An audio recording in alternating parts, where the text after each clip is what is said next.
A senior high school named Mark is on the way home with his best friend Walter when they see two middle-aged women. Walter tries to hit on them, but the ladies just snobs them.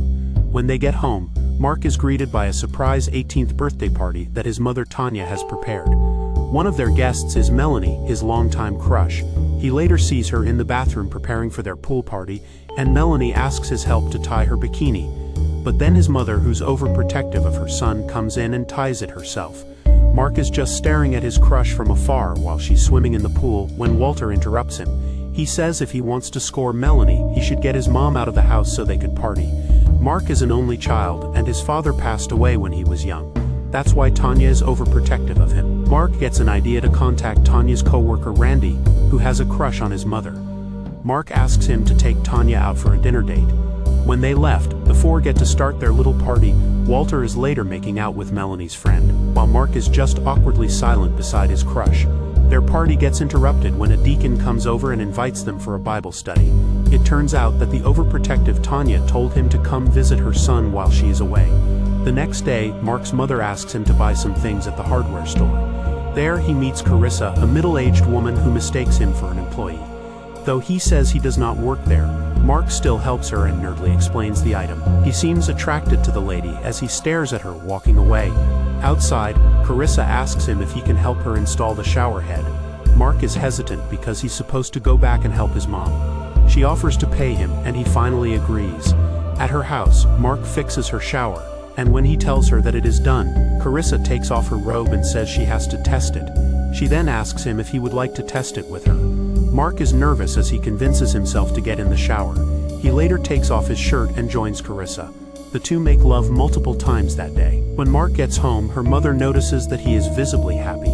He later tells his best friend about this rich woman he slept with, and Walter couldn't believe it. That evening, Tanya wonders why her son dresses up, and Mark says he's going on a date. When she asks if it is Melanie, Mark says it's someone else.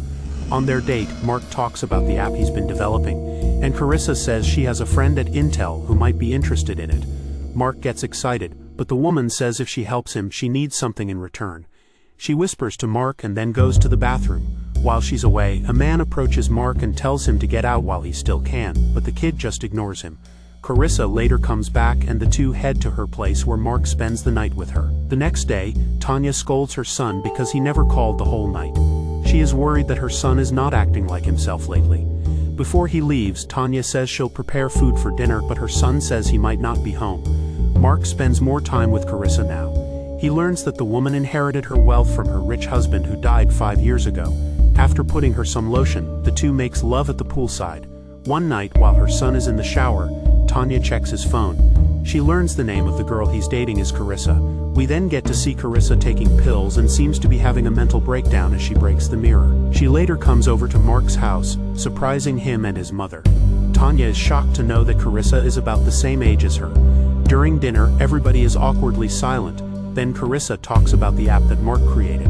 She says it might be successful, and Mark could skip college. Tanya gets mad and says he can't skip his scholarship in Princeton. She also says that she does not approve of their relationship. Carissa answers back saying her son is no longer a little boy. Tanya is enraged and insults her son's girlfriend, so Carissa decides to leave. Mark tries to apologize, and Carissa tells him that real men decide for themselves and not ask permission from their mommy. Meanwhile, Tanya says she will scold Mark when he gets back, but then she sees him going away with Carissa. When they arrive, Carissa handcuffs Mark to the pool handle and makes love with him.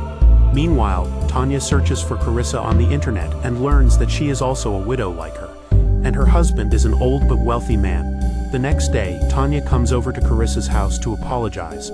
She says as a widow herself, she understands what she's going through. Carissa says she's pathetic and tells her to go home. Tanya says Mark would one day realize and leave her, but Carissa says otherwise and closes the door. Carissa asks Mark to move in with her, but he is hesitant, saying his mom still needs him. Plus, after a month, he's already moving out to go to college. The woman gets upset and tells him to go home. Tanya tells Randy how worried she is about her son, and he advises her that she should allow Mark to make his own mistakes and learn. She thinks that it's a horrible advice because she thinks Carissa's an insane woman. Randy mentions the girl from the party, and Tanya gets the idea to invite Melanie over. Mark video calls Carissa to apologize and asks if he could come over. They get interrupted when his mom calls him down. She has brought Melanie into the house and Mark seems excited. He goes back to the video call and tells Carissa that he won't be able to come over and will just see her tomorrow. When he hangs up, Carissa gets infuriated. After lunch, Tanya pushes the two to have a date and stay out as long as they like. Mark feels awkward and Melanie just laughs. The two go out for ice cream and spend the night chatting. Mark eventually kisses her, not knowing that Carissa is just watching them from afar. When Melanie is about to go home, Carissa suddenly appears from the back of her car. While holding a knife on her face, the woman tells Melanie that Mark is hers, and she should not see him again. Before leaving, Carissa makes a cut on her cheeks. Mark tries to call Melanie the whole day, but she wouldn't answer. He tells Walter that he wants to break it off with Carissa because he wants to pursue Melanie. Later that day, Walter goes to Carissa's house to tell her that Mark wants to break up with her. He tries flirting with her and offers himself as substitute. However, Carissa seems mad and takes out a knife. Meanwhile, Mark finally gets to video call Melanie, but he can't clearly see her face. Melanie tells him that they shouldn't see each other anymore. When he asks why, she just hangs up. Carissa then calls him and says her friend from Intel wants to meet with him to discuss his app. During the meeting, the executive is impressed with Mark's app. However, another company has already released a similar kind. Once he's ready. When the man leaves, Carissa says he should take the job now instead of going to college. Mark asks her not to help him anymore because he wants to be his own man. When he is about to leave, Carissa hits him with a bottle and Mark passes out.